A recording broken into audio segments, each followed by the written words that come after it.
Produção, né?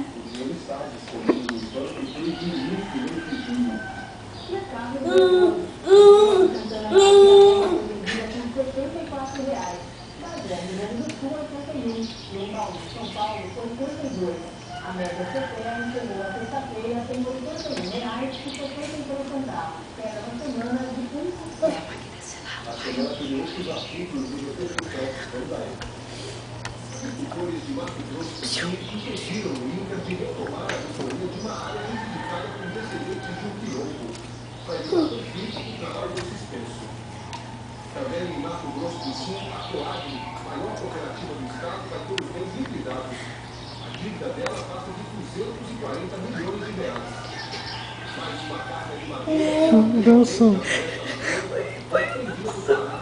Então, ela pagou 300 metros por ainda no Pará, surgiram 2 focos de transferida no Marajó. A agência de defesa da Associação usou barreiras para conter a doença.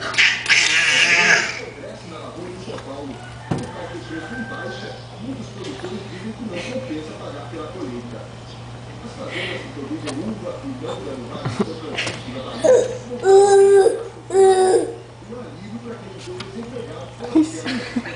Tá doidinho. Tá doidinho agora.